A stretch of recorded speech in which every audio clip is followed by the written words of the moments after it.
Good evening, students. Myself Manas and my channel name is Manas MT. तो आज हम NCERT 9th class का chapter 2 का exercise 2.1 आज करने वाले हैं। जो एक्सरसाइज 2.1 करने से पहले मैं आपको थोड़ा दो चार चीज़ बताने जा रहा हूँ। दैट इज़ कुछ स्टूडेंट हैं जिन लोगों को समझ में भी नहीं आता है कि जैसे कि उनको पता है कि कांस्टेंट नंबर को अगर मल्टीप्लाई करेंगे तो आंसर एक कांस्टेंट नंबर आएगा, ठीक है। उस हिसाब से अगर हम उसमें अगर वेरिएबल ऐड करके वेरिएबल उसमें इंक्लूड रहता है तो जब मल्टीप्लाई होता है कि एडिशन होता है तो उसका रिजल्ट क्या आता है। जैसे कि कोई स्टूडेंट आके मेरे को पूछा अभी, सर एक्स क्यू का मतलब क्या है, तो मैंने उसको सर क्या समझाया, x cube equal to x square into x भी हो सकता है, अदरवाइज एक्स इंटू एक्स भी हो सकता है। तो एक्स को अगर 3 बार मल्टीप्लाई करेंगे तो वो क्या होगा, एक्स क्यू। कैसे हुआ, आपको फार्मूला पहले एक्सरसाइज 1.6 जो नंबर सिस्टम है उसमें फार्मूला था a to the power m into a to the power n equal to a to the power m plus n। Okay, तो यहाँ पे ये हमारा कौन है, x टू द पावर। पहला इसको हम सोल्यूशन करते हैं, ठीक है। इसको सोल्यूशन करते हैं तो कितना होगा, 2 + 1 कितना हो गया, एक्स क्यू हो गया। ओके, एक्स क्यू का मतलब हो गया x square into x, otherwise x को 3 बार मल्टीप्लाई कर दो उसका रिजल्ट आ जाएगा एक्स क्यू, ठीक है। अगर हम एक्स क्यू को दोबारा हम करेंगे कैसे, x cube equal to x into x, तो क्या होगा फॉर्मूला के हिसाब से a to the power m into a to the power n into a to the power q। Okay, तो फॉर्मूला क्या बोल रहा है, a to the power m plus n plus q, ठीक है। उसमें मैंने 2 डिजिट का मैंने बताया था, 2 वेरिएबल का फॉर्मूला के हिसाब से बताया था। यहाँ पर अभी तीन वेरिएबल के हिसाब से मैं बता रहा हूँ। तो जितना भी अगर बेस हमारा सेम है और उसका बस पावर चेंजेस है, पावर सेम हो या चेंजेस हो, जब वो मल्टीप्लाई होते हैं तब वो क्या होता है, नेक्स्ट स्टेप पे बेस का बेस वहीं रुक जाता है, same as it is base वहीं रहता है। उसके बाद ऊपर का पावर सब एडिशन हो जाता है, मतलब यहाँ पे पावर कितना है, 1 1 1, तो कितना होगा x to the power 1 + 1 + 1 equal to x to the power 3। By simply way अगर मैं आपको समझाऊँ, x to the power 3 equal to x को 3 बार मल्टीप्लाई किया गया है, एक्स को 3 बार मल्टीप्लाई किया गया है। ओके ओके, कुछ स्टूडेंट का डाउट है कि जैसे कि 3x² के साथ अगर हम x मल्टीप्लाई करें तो क्या होगा आंसर, ठीक है। 3x² है और यहाँ पे कितना है, x है, ठीक है। यहाँ पे कोएफिशिएंट कौन है, 3। यहाँ पे कोएफिशिएंट कुछ नहीं, मतलब कितना है, 1 है। जैसे कि 3x² into 1 into x to the power 1, इसको मैं ऐसे लिख सकता हूँ। तो यहाँ पे कोएफिशिएंट कौन हो गया, 3। यहाँ पे कोएफिशिएंट कितना हो गया, 1। तो क्या होगा, जो कोएफिशिएंट है कोएफिशिएंट के साथ मल्टीप्लाई हो जाएगा। तो नेक्स्ट स्टेप में क्या होगा, 3 इंटू 1 कोएफिशिएंट को कोएफिशिएंट के साथ मल्टीप्लाई कर दिया, into x to the power 2 into x to the power 1, okay, into x to the power 1। तो कितना हो गया हमारा, 3 इंटू 1 कितना हो गया, 3। ओके, अब यहाँ पे कितना हुआ, x to the power 2 into x to the power 1 कितना हो गया, ये फार्मूला बेस में आ गया, a to the power m into a to the power n। तो क्या होगा, a to the power m plus n, m कौन है, 2, n कौन है, 1, कितना हो गया, 3x क्यू। कुछ स्टूडेंट को ऐसा भी समझ में नहीं आता है कि अगर जैसे कि एक टर्म्स का कोएफिशिएंट है दूसरे कोई एक टर्म्स के साथ मल्टीप्लाई होता है तो क्या होता है आंसर। तो this is for your information.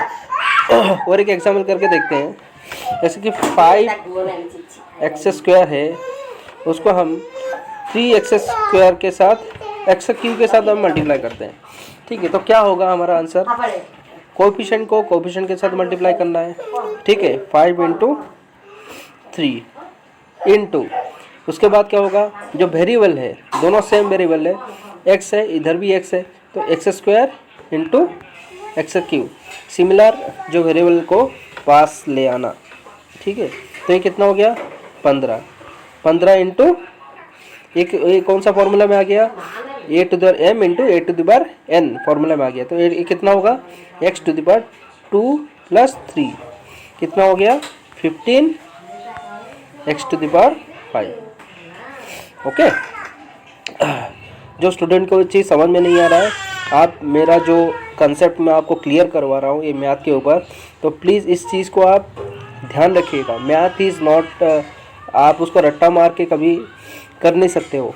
कोई एग्जामिनर हो, आपका बोर्ड में एग्ज़ाम आ रहा हो, तो उसमें कोई भी क्वेश्चन ऐसा कोई कंफर्म नहीं है कि आपका जो बुक्स में दिया गया है, कि एक्सरसाइज में दिया गया है, कि एग्जाम्पल में दिया गया है, वही क्वेश्चन आपका बोर्ड एग्ज़ाम में भी आएगा।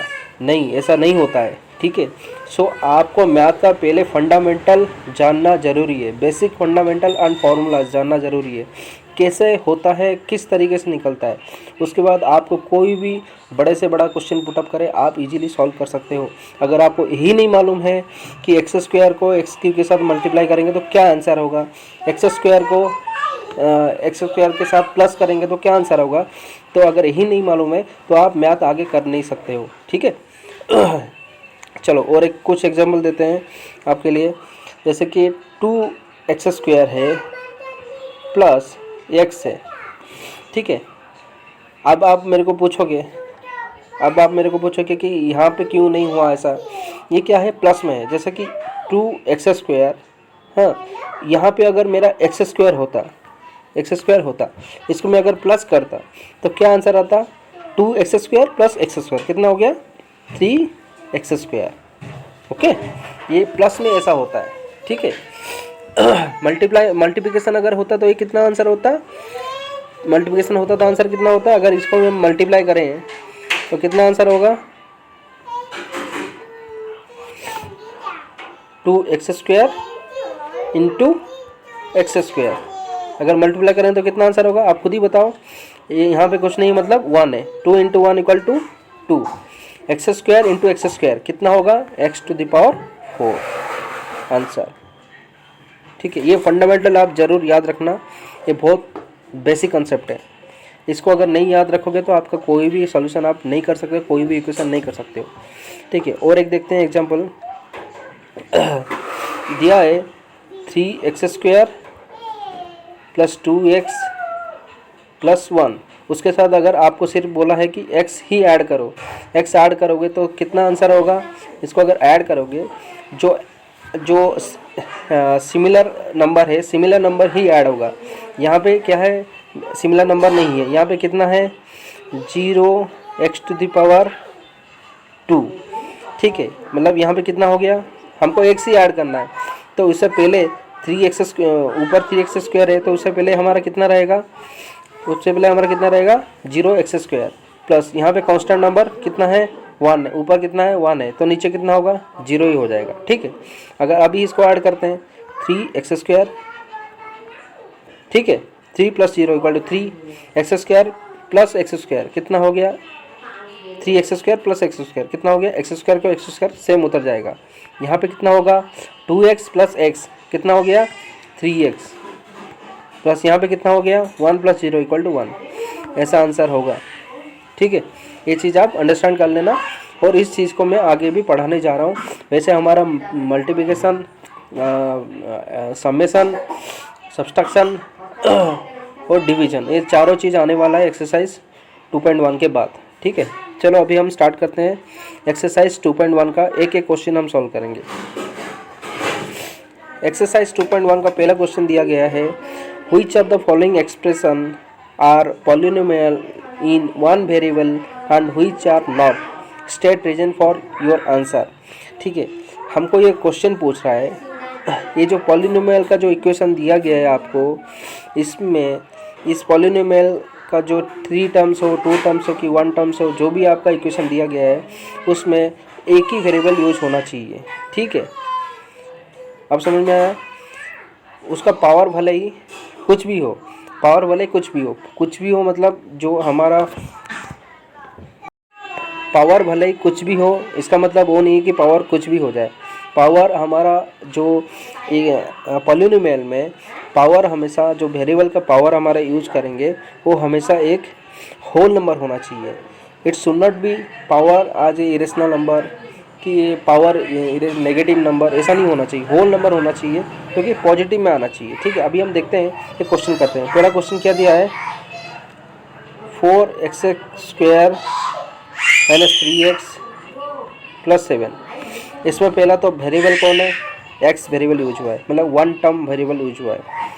कौन है वन टर्म वेरिएबल, कौन यूज हुआ है, x। ठीक है, अभी x का अगर ये इस इक्वेशन में जो x वेरिएबल का जो पावर यूज हुआ है, पावर कौन सा यूज हुआ है, 2 यूज हुआ है। यहाँ पे देखो 2 यूज हुआ है, यहाँ पे 3x nothing is equal to 3 to the power 1। तो यहाँ पे पावर क्या यूज हुआ है, 1 प्लस 7, प्लस जो 7 है, 7 is nothing equal to 7 into x to the power 0। तो यहाँ पे पावर क्या यूज हुआ है, 0। तो this is a whole number. So we find it that this is a polynomial in one variable। ठीक है, वन वेरिएबल कौन है, x। अब देखते हैं सेकेंड आई क्या बोल रहा है, y² प्लस √2। y² प्लस √2 में वेरिएबल कौन यूज हो रहा है y। ठीक है, अभी इसका पावर को क्या है, y टू द पावर 2, मतलब ये वेरिएबल है 2। ठीक है, और यहाँ पे कुछ नहीं है, मतलब y टू द पावर 0 है। तो वेरिएबल क्या यूज हो रहा है, 0, 2 और 0। This is a whole number. तो this is called a polynomial in one variable, that is y। Okay, second हमारा क्वेश्चन भी फर्स्ट नंबर का डबल आई हमारा सॉल्व हो गया। अब देखते हैं थर्ड आई, 3√t प्लस t√2।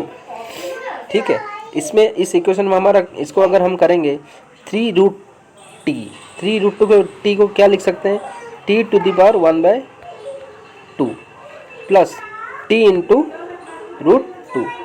तो इसमें जो पावर यूज, इसमें वन वेरिएबल यूज हो रहा है t, इसमें वन वेरिएबल को कौन सा यूज हो रहा है, t। अब इसका पावर क्या बोल रहा है, पावर बोल रहा है 1/2। जो पहला टर्म्स देखो 3t टू दी पावर 1/2, तो इसका पावर क्या है, 1/2। यहाँ पे पावर कितना है, 1। हमको जो इक्वेशन है, इक्वेशन में हमारा जो पावर हमेशा एक होल नंबर होना चाहिए, क्या होल नंबर होना चाहिए। तो दिस जो होल नंबर होना चाहिए, यहाँ पे क्या है, 1/2। This is not a whole number, so this is not a polynomial in one variable. Okay, third question हमारा सॉल्व। अब देखते हैं IV क्या बोलना है, y प्लस 2/y। इसको हम ऐसे भी लिख सकते हैं, y plus 2y to the power -1। क्यों, 1/y का फॉर्मूला क्या है, equal to y to the power -1। ठीक है, एक फॉर्मूला है जो कि लास्ट एक्सरसाइज 1.6 में आपको पढ़ाया था नंबर सिस्टम में। ठीक है, तो ये this is nothing is equal to 2 into 1/y। तो 2 into 1/y equal to 2 into y to the power -1। इस हिसाब से मैंने लिखा है इसको, 2y to the power -1। Okay, तो अब देखते हैं, this is A one variable इसमें यूज हो रहा है, दैट इज y। इसमें पावर क्या यूज हो रहा है, पावर यूज हो रहा है, यहाँ पे पावर है कितना, y is nothing is equal to y to the power 1 हो रहा है, और -1 यूज हो रहा है। -1 मैंने आपको बोला था कि जो हमारा पावर यूज होना चाहिए वो हमेशा एक होल नंबर होना चाहिए विथ पॉजिटिव इंटीजर। ठीक है, यहाँ पे क्या पावर यूज हुआ है, -y। So this is not a whole number. Okay, so this is not a polynomial in one variable. Okay, ऐसे लिखना है आपको। मैं जो जो चीज़ आपको बता रहा हूँ सेम एज इट इज़ आपको लिखना है।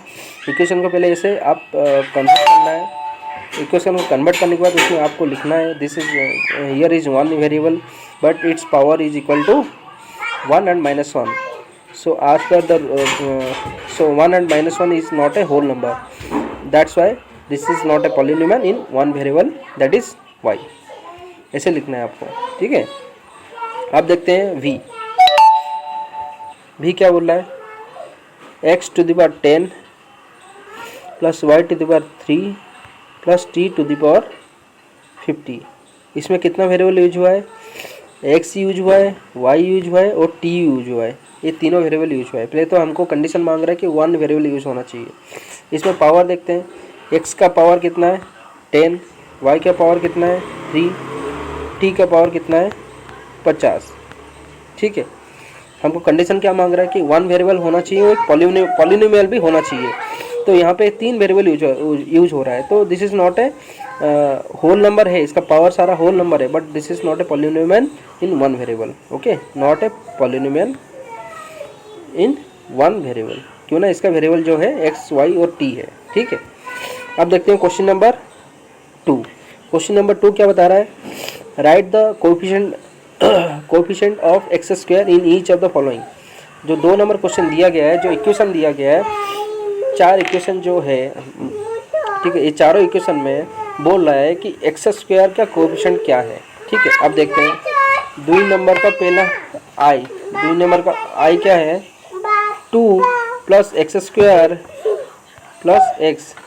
तो यहाँ पे एक्स स्क्वायर का कोएफिशिएंट कितना है, इसको हम ऐसे भी लिख सकते हैं 2 plus 1 into x square plus x. तो अभी एक्स स्क्वायर का कोएफिशिएंट क्या हो गया 1, ठीक, ये आंसर मिल गया। ओके, अब देखते हैं डबल आई क्या दे रहा है 2 minus x square plus x cube, ठीक है। इसको हम ऐसे भी लिख सकते हैं 2 plus minus into 1 into x square plus x cube. अब समझ में आया, मैंने क्यों इसको किया, plus into minus equal to minus, okay, और 1 into x square equal to x square. तो plus into minus equal to minus. तो इस सेंटेंस का मीनिंग जो है, इस सेंटेंस का मीनिंग भी वही है। यहाँ पे क्या हुआ है, सिर्फ प्लस हुआ है और -1 को मैंने एक्सट्रैक्ट करके निकाल दिया यहाँ से। तभी यहाँ पे एक्स स्क्वायर का कोएफिशिएंट क्या हो गया -1, ठीक है। This is the coefficient. Already मैं इंट्रोडक्शन पार्ट में पढ़ा चुका था, आई होप सो मेरे को याद आ रहा है। मैंने किया था 3x square 3x cube minus 2x square plus 2। मैंने आपको पूछा था कि एक्स स्क्वायर का कोएफिशिएंट कितना है। तो यहाँ पे इसको हम ऐसे लिख सकते हैं 3x cube plus minus 2 into x square plus 2। तब क्या हो गया कोएफिशिएंट एक्स स्क्वायर का, this is the coefficient -2, coefficient of x square.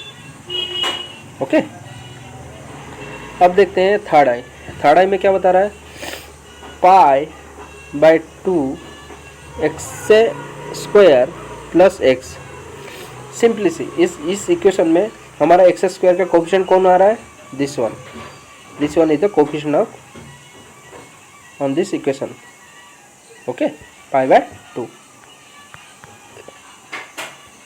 अब देखते हैं आई वी में इक्वेशन क्या दिया है, √2x - 1। सिंपली यहाँ पे एक्स स्क्वायर नहीं है, तो आप इसको ऐसे लिख सकते हो 0 into x square plus √2x - 1। 0 into x square equal to 0, ठीक है, प्लस √2x - 1। तो इसका मतलब ये सेंटेंस का मतलब दिस वन है, ठीक है, ये सेंटेंस का मतलब यही है। तो यहाँ पे अब इस सेंटेंस के बदले हम ये इक्वेशन इसको पुटअप कर दिए, ये इक्वेशन हम पुटअप कर दिए। अब यहाँ पे एक्स स्क्वायर का कोएफिशिएंट कौन हो गया, 0 हो गया आंसर, ठीक है। आपको कोएफिशिएंट मांगा है, पर्टिकुलर एक वेरिएबल का कोएफिशिएंट मांगा है जो कि एक्स स्क्वायर है, ठीक है। अब देखते हैं question number 3। Give one example each of A binomial of degree 35। एक तो बोला है बाइनोमियल, उसका डिग्री कितना होना चाहिए 35। बाइनोमियल में टर्म्स क्या होता है, 2 टर्म्स होता है, ठीक है। तो एकदम 2 टर्म्स हुआ, मान के चलो 3x⁻35 प्लस 2 मैंने लिख दिया, दिस इज वन एग्जाम्पल, ठीक है। ये आप लिख सकते हो, 2 टर्म्स का हमारा मोनोमियल हो गया, ठीक है। That this is called the binomial. क्या इसको बाइनोमियल बोलते हैं, बाइनोमियल। और उसका डिग्री कितना हो गया 35। This is the answer. Second question क्या पूछ रहा है, उसी क्वेश्चन में और एक क्वेश्चन और एक क्या दिया है, end of a monomial, end of a monomial, end of a monomial degree 100। Monomial क्या है, single term. Single term, single term क्या है, सिंगल टर्म में मैं लिख सकता हूँ x⁻100, x⁻100। This is a monomial, monomial इसको बोलते हैं, ठीक है। एंड डिग्री जिसका 100 हो गया, दिस इज द आंसर, ठीक है। 3 नंबर क्वेश्चन सॉल्व। अब देखते हैं 4 नंबर। 4 नंबर क्वेश्चन में पूछ रहा है, right the degree of each of following polynomial. ये जो इक्वेशन दिया गया है इसमें हमको डिग्री निकालना है, ठीक है। जो हाईएस्ट डिग्री होगा, जो वेरिएबल का हाईएस्ट डिग्री होगा, this is the degree of the equation of a polynomial. पहला क्या दिया है, 5x³ plus 4x² plus 7x। तो यहाँ पे x का डिग्री कितना कितना है, 3 है, 2 है और 1 है। तो हाईएस्ट डिग्री कौन है, 3। तो this is the degree of this the equation, the degree of this equation is equal to, highest degree of this equation is equal to 3। Okay, आपको बोला है कि इस इक्वेशन में degree of each of the following polynomial का निकालना है आपको, ठीक है। आई हमारा सॉल्व। सेकेंड आई हमारा क्या बोल रहा है, 4 - y²। यहाँ पे वेरिएबल क्या यूज हुआ है, y यूज हुआ है, ठीक है। और y का डिग्री कितना है, 2। ओके, y का डिग्री कितना है, 2। तो this is it's this on this equation the 2 is equal two is the degree of this polynomial, ठीक है। अब देखते हैं इक्वेशन थर्ड आई, 5t - √7। ओके, यहाँ पे वेरिएबल कौन सा यूज हुआ है, t यूज हुआ है। दिस इज ए, ये इक्वेशन हो गया, एक पॉलिनोमियल हो गया। 2 terms of monomial is a polynomial also, ठीक है। और इस t का डिग्री क्या है, नथिंग इज इक्वल टू 1 है। यहाँ पे डिग्री कितना हो गया, 1 हो गया। This is a 1 degree of polynomial, ठीक है। ओके, अब समझ में आ गया। तो it's also called as linear polynomial, okay. और जहाँ पे डिग्री हमारा 2 निकल रहा है, जहाँ पे हमारा डिग्री, जैसे पहला क्वेश्चन में हमारा डिग्री कितना निकला था, पहला क्वेश्चन में 5x³ plus 4x² plus 7x में हाईएस्ट डिग्री कौन था, x का 3। तो this is A cubic polynomial. Second में हमारा क्या था डिग्री, 4 - y²। तो हाईएस्ट डिग्री कितना था, 2। तो this is a quadratic polynomial, okay. जो इक्वेशन में हाईएस्ट डिग्री होगा वो उसी उसी को कहलाते हैं highest degree of this polynomial of a equation. अब देखते हैं IV क्या दिया, 3 is nothing is equal to 3 × x⁻0। तो यहाँ पे डिग्री कितना यूज हुआ है, x equal to 0। This is 0 degree polynomial, 0 degree polynomial. तो हाईएस्ट डिग्री कितना यूज हुआ है, 0। Highest degree 0 is the degree of this equation of this polynomial, okay. अब देखते हैं 5 नंबर। 5 नंबर क्या बोल रहा है, classify the following as a linear और क्वाड्रेटिक और क्यूबिक पॉलिनोमियल। मैं आपको जस्ट इससे पहले मैंने आपको बताया था, पहला क्वेश्चन क्या दिया है, x² प्लस x, ठीक है। पहला क्वेश्चन है x² प्लस x। इसका हाईएस्ट डिग्री कौन है, highest degree x variable use हुआ है, x, and degree of this polynomial of this equation equal to 2, okay। और 2 अगर आपका degree of this polynomial of this equation आ गया तो this is a quadratic polynomial. Okay, चलो सेकंड आई देखते हैं। x माइनस एक्स क्यू, तो यहाँ पे वेरिएबल यूज किया हुआ है, वन वेरिएबल क्या यूज हुआ है x, और इसका degree of this polynomial of this equation is equal to 3। ठीक है, this is the degree of this polynomial of this equation equal to 3, तो this is 3। Answer get degree of this polynomial, highest degree of this polynomial of this equation is equal to 3, तो this is called cubic polynomial. Okay, अब देखते हैं third I, y plus y square plus 4, ये 3 terms of monomial, इसमें variable use किया हुआ है y, तो highest degree of this polynomial equal to 2, तो this is a quadratic equation of this polynomial. Okay, अब देखते हैं I V, 1 plus x, 1 plus x is equal to 1 plus x to the power 1, तो ये one variable use हुआ है that is x, and its degree of this equation is equal to, highest degree of this equation is equal to 1, so this is called linear polynomial। Okay, अब देखते हैं v में क्या दिया है 3t, इसमें वेरिएबल यूज किया हुआ है, वन वेरिएबल क्या यूज हुआ है t, पूरा इक्वेशन में क्या है वेरिएबल यूज हुआ है one variable that is t, तो इसका पावर कितना है, highest degree of this power is equal to 1, 3t is nothing equal to 3 into t to the power 1, highest degree क्या हो गया 1, this is called linear polynomial. Okay, अब दिया है vi में क्या दिया है आर स्क्वायर, ये क्या है, यहाँ पे वेरिएबल क्या यूज हुआ है one variable that is r का हाईएस्ट डिग्री कितना है, highest degree of the polynomial of this equation is equal to 2, so this answer we get 2, this is a quadratic polynomial. Okay, अब देखते हैं we double आई क्या बोल रहा है 7x to the power q, तो दिस इज इस equation में इस टर्म्स में वन वेरिएबल यूज हो रहा है x, इसका highest degree of this power कितना हो रहा है, highest degree of this power is equal to 3, answer we get 3, तो 3 is equal to cubic polynomial. Okay, thank you so much guys. Exercise 2.1 हमारा सारा क्वेश्चन कंप्लीटेड है। ठीक है, प्लीज़ वॉच माय वीडियो, मैं बहुत बारीकी से आपको समझाता हूँ। आप अगर मेरा वीडियो एक बार देखोगे तो आपका पूरा कंसेप्ट क्लियर हो सकता है। मेरे को मालूम है कि स्कूल में सिर्फ एक्सरसाइज करते हैं मैडम, और एक बार पढ़ा देंगे, नेक्स्ट डे आपको बस बोल देंगे, 2 क्वेश्चन दे देंगे कि आप सॉल्व करके लेके आ जाओ, बट आफ्टर 15 डेज अगर के बाद उनको पूछोगे तो आपको ठीक से जवाब नहीं देंगे।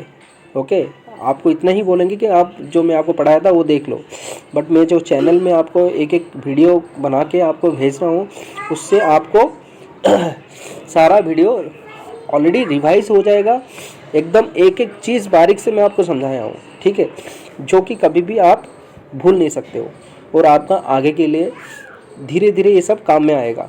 और ये जो चैप्टर हम पढ़ रहे हैं polynomial, same also you can get this chapter in 10th में भी आ सकता है, वही इक्वेशन आ सकता है, वही फॉर्मूला आ सकता है, सब कुछ वही आ सकता है। Okay, thank you so much, thanks, and please like, share and subscribe my channel for your kind information, please. Thank you so much. Hi, this is Manas and my channel name is Manas MT.